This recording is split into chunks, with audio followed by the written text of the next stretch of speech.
King Pest by Edgar Allan Poe. A tale containing an allegory. The gods do bear and well allow in kings the things which they abhor in rascal routs. Buckhurst's Tragedy of Ferex and Porrex. About 12 o'clock, one night in the month of October, and during the chivalrous reign of the third Edward, two seamen belonging to the crew of the Free and Easy, a trading schooner plying between Saluces and the Thames, and then at anchor in that river, were much astonished to find themselves seated in the tap-room of an alehouse in the parish of St. Andrews, London, which alehouse bore for sign the portraiture of a jolly tar.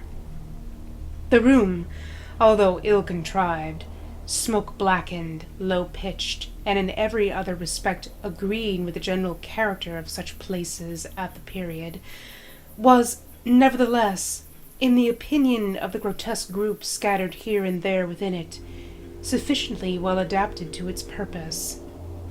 Of these groups, our two seamen formed, I think, the most interesting, if not the most conspicuous. The one who appeared to be the elder, and whom his company addressed by the characteristic appellation of Legs, was at the same time much taller of the two. He might have measured 6 feet and a half, and a habitual stoop in the shoulders seemed to have been the necessary consequence of an altitude so enormous.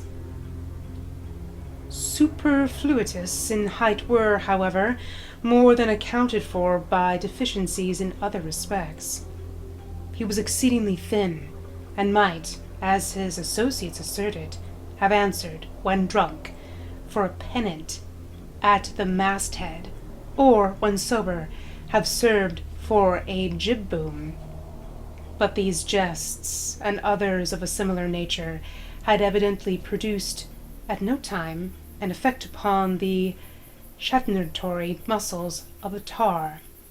With high cheekbones, a large hawk nose, retreating chin, fallen under jaw, and huge protruding white eyes, the expression of his countenance, although tinged with a species of dogged indifference to matters and things in general, was not the less utterly solemn and serious beyond all attempts at imitation or description. The younger seaman was, in all outward appearance, the converse of his companion. His stature could not have exceeded 4 feet.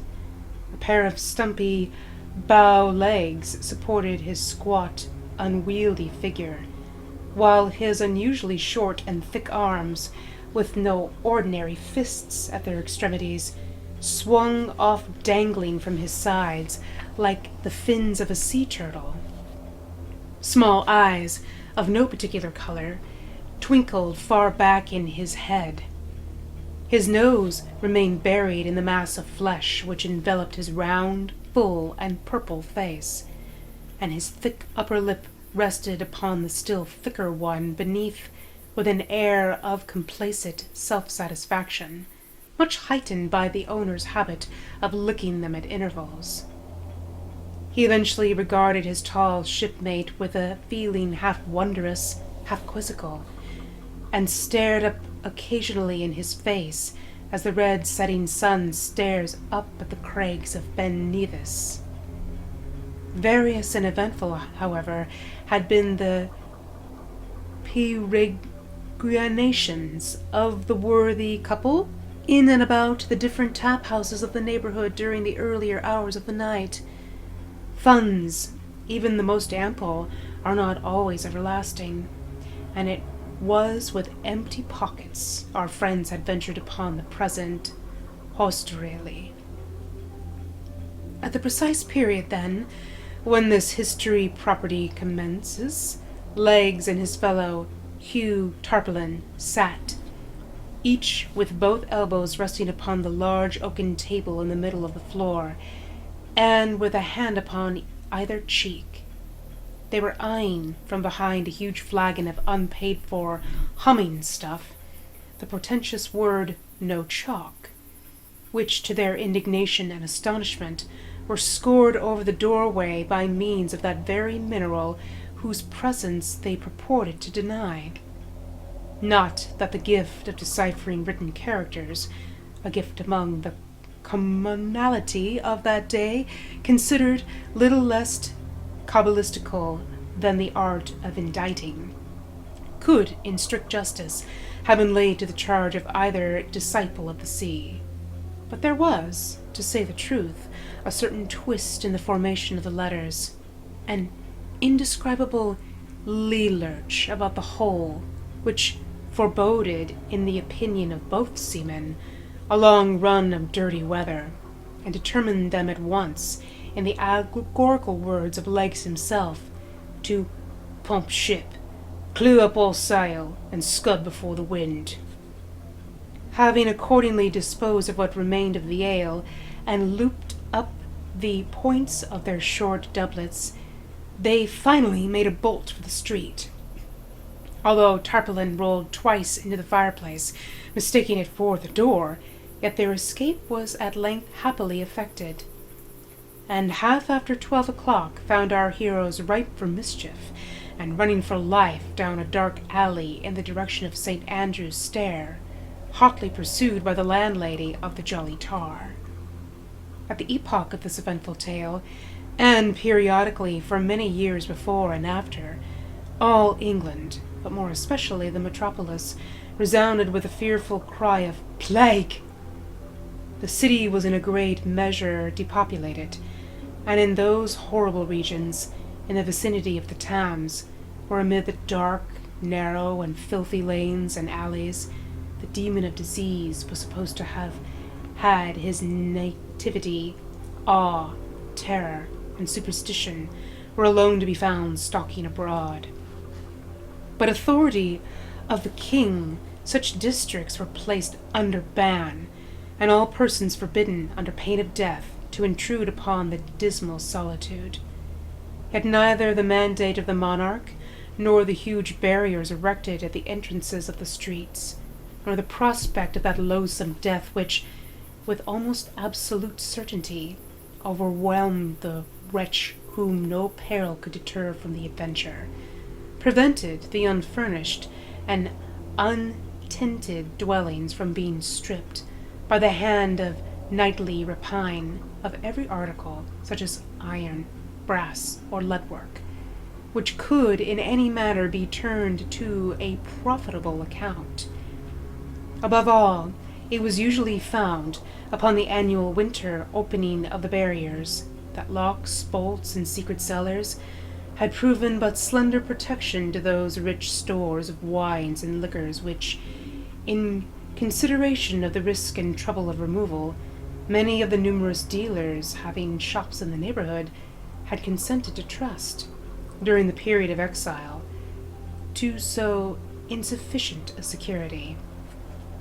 But there were very few of the terror-stricken people who attributed these doings to the agency of human hands.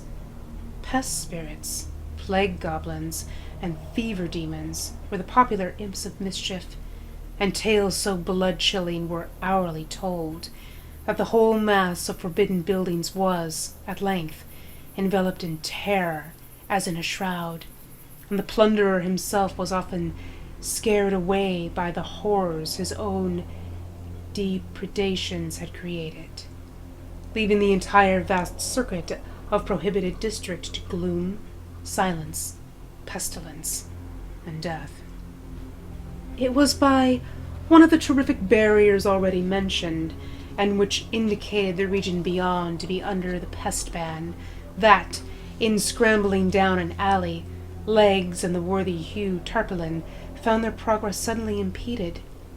To return was out of the question, and no time was to be lost, as their pursuers were close upon their heels.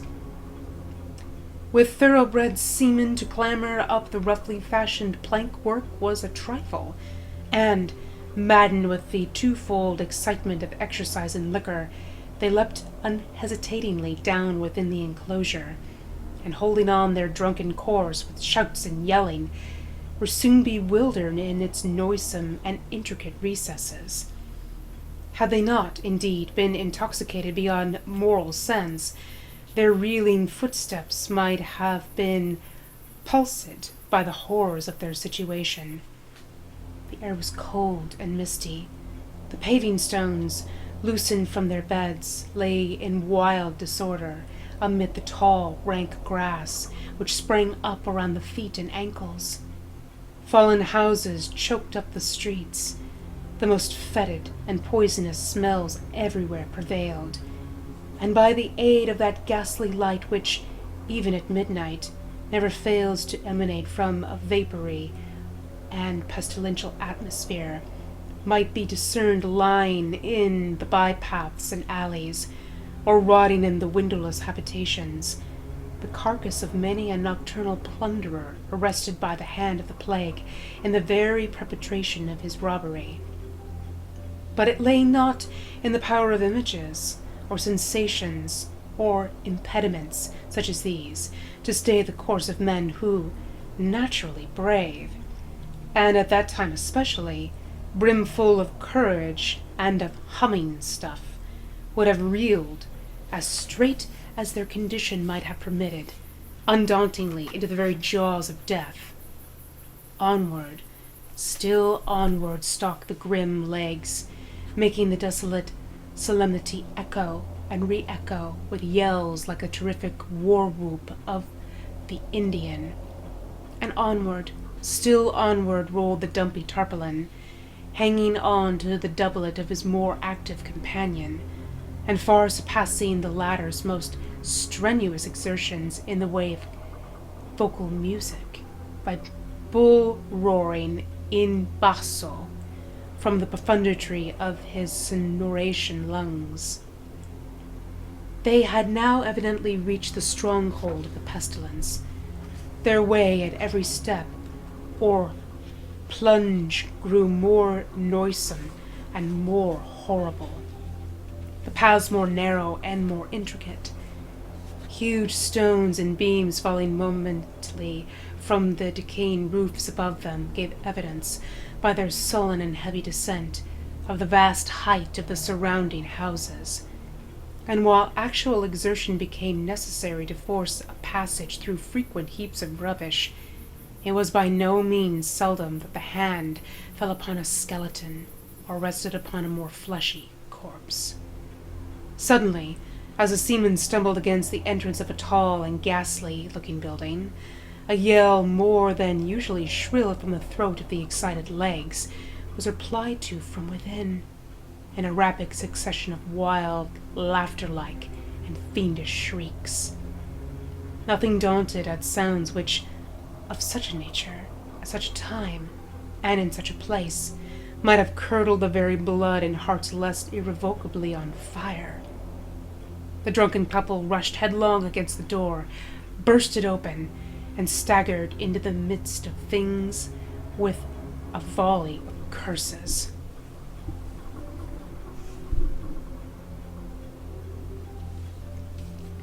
The room within which they found themselves proved to be the shop of an undertaker, but an open trap-door in the corner of the floor near the entrance looked down upon a long range of wine cellars, whose depths the occasional sound of bursting bottles proclaimed to be well stored with their appropriate contents.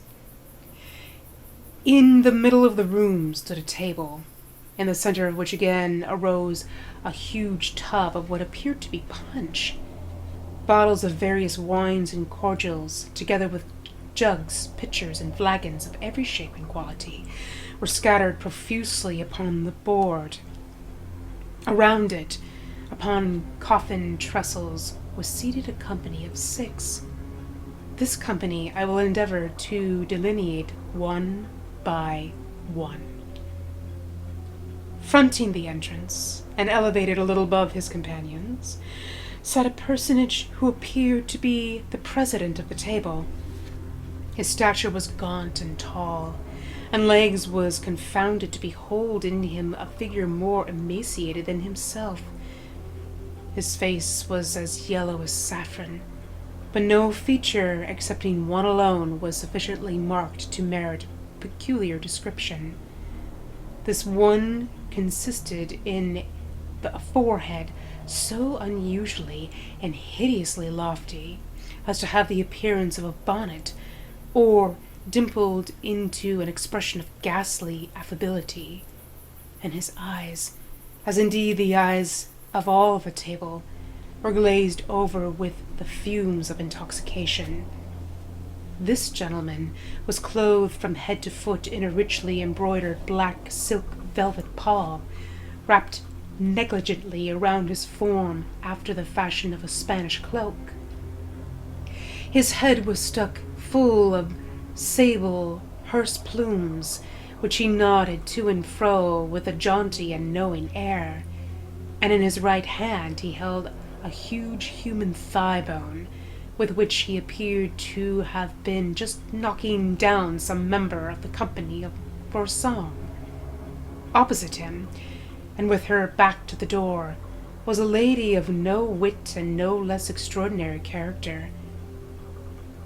Although quite as tall as the person just described, she had no right to complain of his unnatural emaciation. She was evidently in the last stage of a dropsy, and her figure resembled nearly that of a huge puncheon of October bear, which stood, with the head driven in, close by her side, in a corner of the chamber.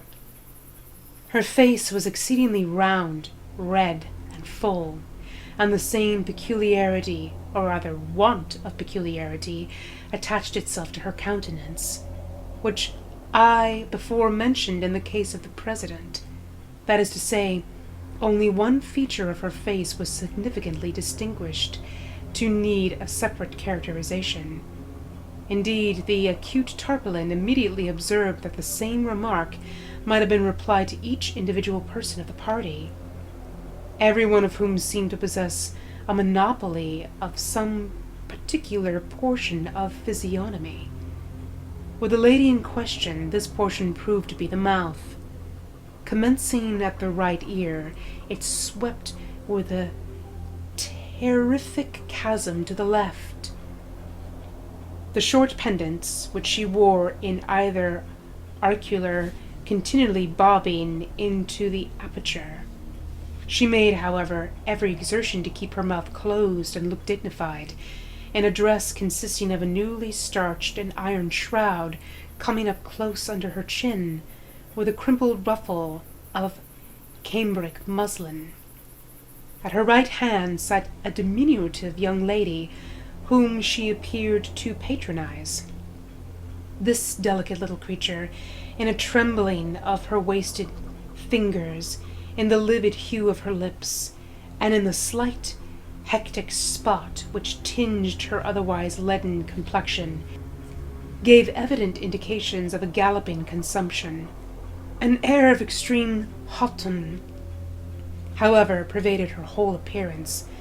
She wore in a graceful and dégagé manner a large and beautiful winding sheet of the finest India lawn. Her hair hung in ringlets over her neck. A soft smile played about her mouth, but her nose, extremely long, thin, sinuous, flexible, and pimpled, hung down far below her under lip, and in spite of the delicate manner in which she now and then moved it to one side or the other with her tongue, gave to her countenance a somewhat equivocal expression. Over against her, and upon the left of the dropsical lady, was seated a little puffy, wheezing, and gouty old man, whose cheeks reposed upon the shoulders of their owner, like two huge bladders of Oporto wine. With his arms folded, and with one bandaged leg deposited upon the table, he seemed to think himself entitled to some consideration. He evidently prided himself much upon every inch of his personal appearance, but it took more especial delight in calling attention to his gaudy-colored surtout. This, to say the truth, must have cost him no little money, and was made to fit him exceedingly well, being fashioned from one of the curiously embroidered silken covers, appertaining to those glorious escutcheons which, in England and everywhere, are customarily hung up, in some conspicuous place, upon the dwelling of departed aristocracy. Next to him, and to the right hand of the president, was a gentleman in long, white hose and cotton drawers. His frame shook, in a ridiculous manner, with a fit of what Tarpaulin called the horrors. His jaws, which had been newly shaved, were tightly tied up by a bandage of muslin, and his arms, being fastened in a similar way at the wrists, prevented him from helping himself too freely to the liquors upon the table, a precaution rendered necessary, in the opinion of Legs, by the precariously stoatish and wine-bibbing cast of his visage. A pair of prodigious ears, nevertheless, which it was no doubt found impossible to confine, towered away into the atmosphere of the apartment, and were occasionally pricked up in a spasm at the sound of the drawing of a cork. Fronting him, sixthly and lastly, was situated a singularly stiff-looking personage, who, being afflicted with paralysis, must, to speak seriously, have felt very ill at ease in his unaccommodating habiliments. He was habited somewhat uniquely in a new and handsome mahogany coffin, its top or headpiece pressed upon the skull of the wearer, and extended over in the fashion of a hood, giving to the entire face an air of indescribable interest. Armholes had been cut in the sides, for the sake not more of elegance than of convenience, but the dress, nevertheless, prevented its proprietor from sitting as erect as his associates, and as he lay reclining against his trestle, at an angle of 45 degrees, a pair of huge goggle eyes rolled up their awful whites towards the ceiling in absolute amazement at their own enormity. Before each of the party lay a portion of a skull, which was used as a drinking cup. Overhead was suspended a human skeleton, by means of a rope tied round one of the legs and fastened to a ring in the ceiling.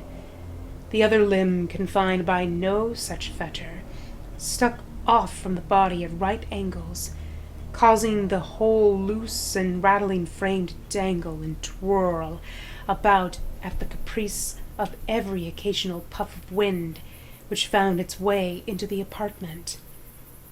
In the cranium of this hideous thing lay a quantity of ignited charcoal, which threw a fitful but livid light over the entire scene, while coffins and other wares appertaining to the shop of the undertaker were piled high up around the room and against the windows, preventing any ray from escaping into the street. At the sight of this extraordinary ensemble, and of their skill more extraordinary paraphernalia, our two seamen did not conduct themselves with that degree of decorum which might have been expected.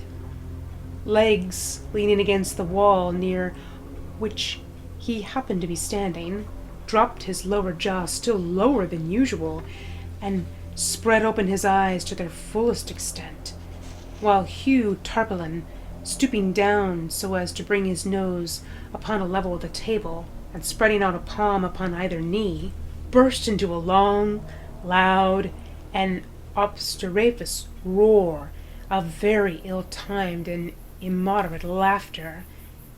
Without, however, taking effects of behavior so excessively rude, the tall president smiled very graciously upon the intruders, nodded to them in a dignified manner with his head of sable plumes, and, arising, took each by an arm, and led him to a seat which some others of the company had placed in the meantime for his accommodation. Legs, to all this, offered not the slightest resistance, but sat down as he was directed. while the gallant Hugh, removing his coffin trestle from its station near the head of the table, to the vicinity of the little consumptive lady in the winding sheet, plumped down by her side in high glee, and poured out a skull of red wine, quaffed it to their better acquaintance. But at this presumption the stiff gentleman in the coffin seemed exceedingly nettled, and serious consequences might have ensued, had not the president, rapping upon the table with his truncheon, diverted the attention of all present to the following speech. It becomes our duty upon the present happy occasion. Of us there, interrupted Legs, looking very serious. Of us there a bit, I say, and tell us who the devil you are, and what business you have here, rigged off like the foul fiends, and swilling the snug blue ruin stowed away from the winter by my honest shipmate, Will Wimble the undertaker. At this unpardonable piece of ill-breeding, all the original company half started to their feet, and uttered the same rapid succession of wild, fiendish shrieks which had before caught the attention of the seamen. The president, however, was the first to recover his composure, and at length, turning to Legs with great dignity, recommenced, Most willing will we gratify any reasonable curiosity on the part of guests so illustrious, unbidden though they be. Know then that in these dominions I am monarch, and here rule with undivided empire under the title of King Pest the First. This apartment, which you no doubt profanely suppose to be the shop of Will Wimble the undertaker, man whom we know not, and whose plebeian appellations has never before this night thwarted our royal ears. This apartment, I say, is the dais chamber of our palace, devoted to the councils of our kingdom and to other sacred and lofty purposes. The noble lady who sits opposite is Queen Pest, our serene consort. The other exalted personages whom you behold are all of our family, and wear the insignia of the blood royal under the respective titles of His Grace the Archduke of Pest Ifrus, His Grace the Duke Pest Elatinia, His Grace the Duke Tempest, and Her Serene Highness the Archduchess Anna Pest.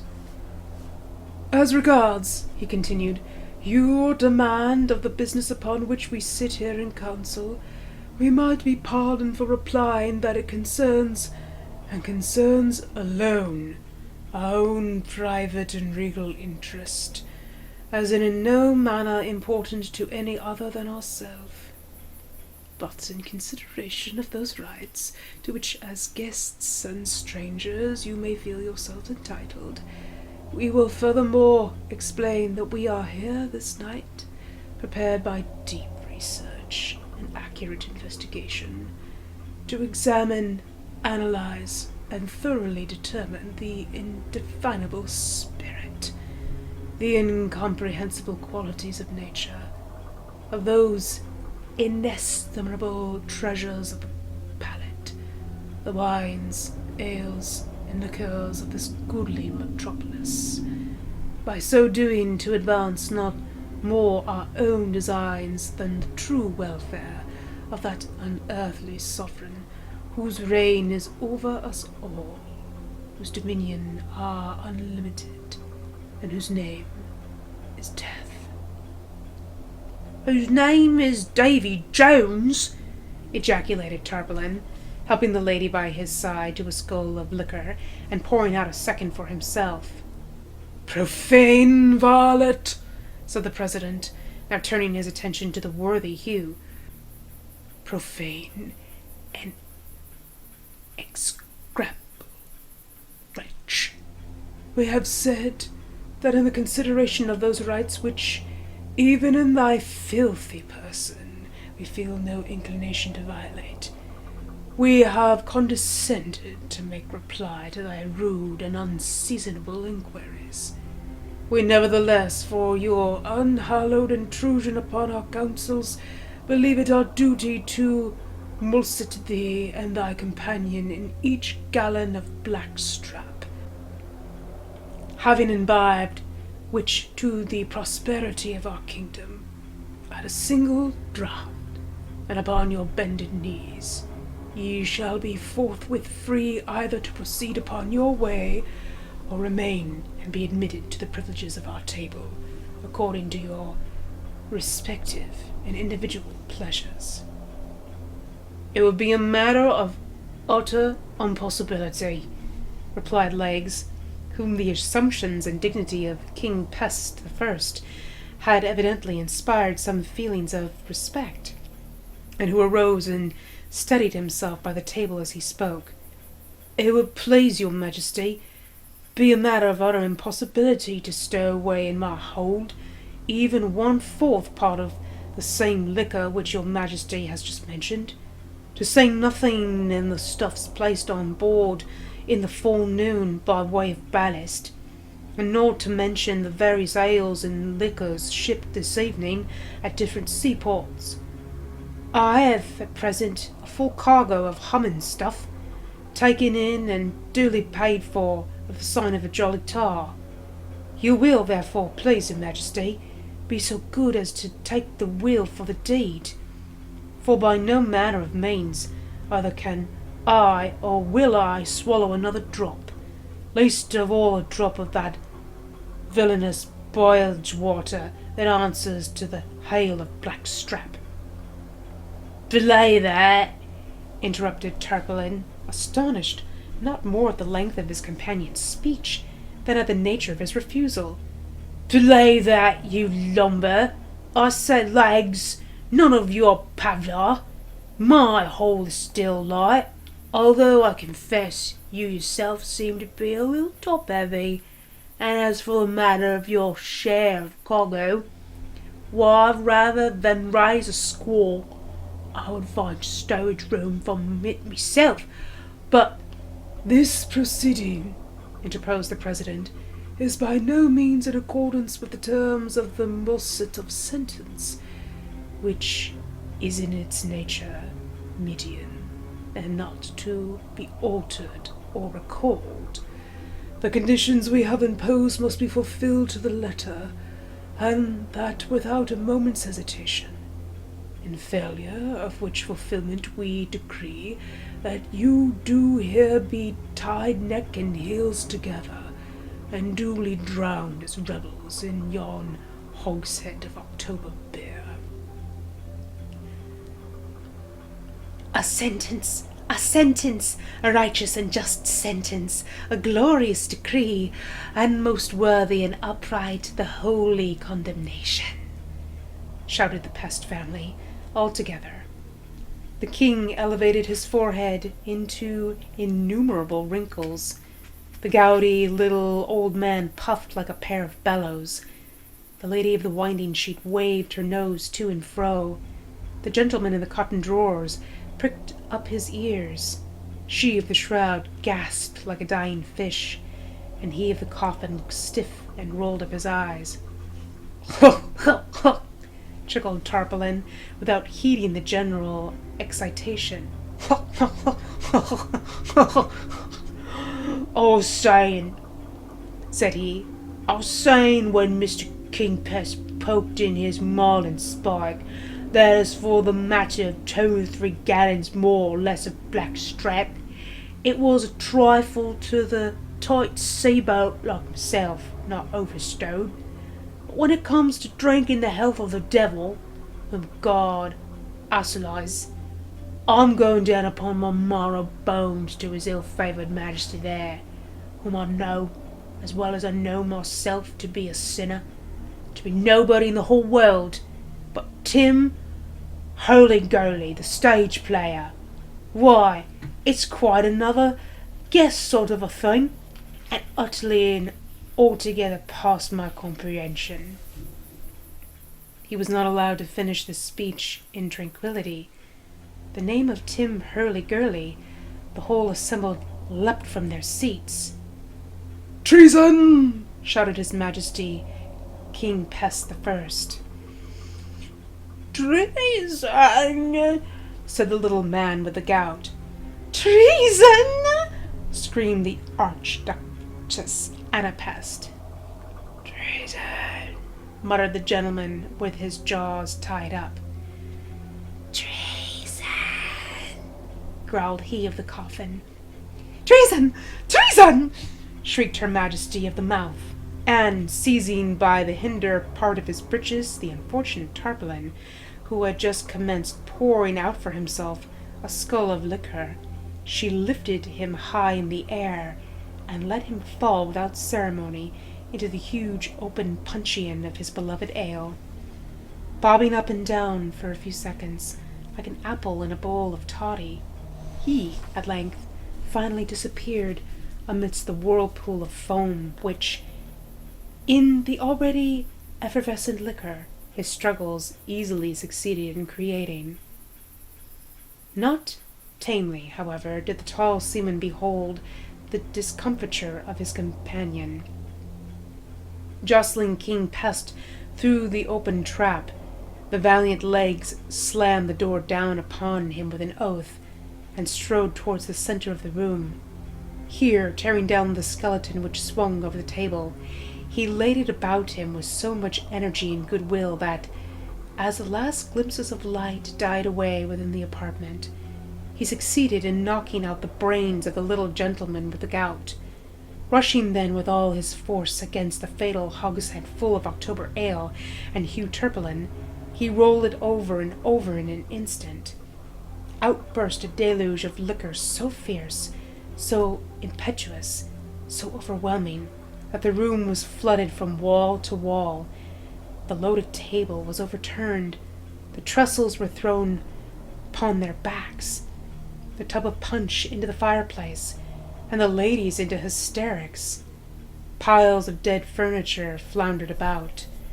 Jugs, pitchers, and carboys mingled promiscuously in the melee, and wicker flagons encountered desperately with bottles of junk. The man with the horrors was drowned upon the spot.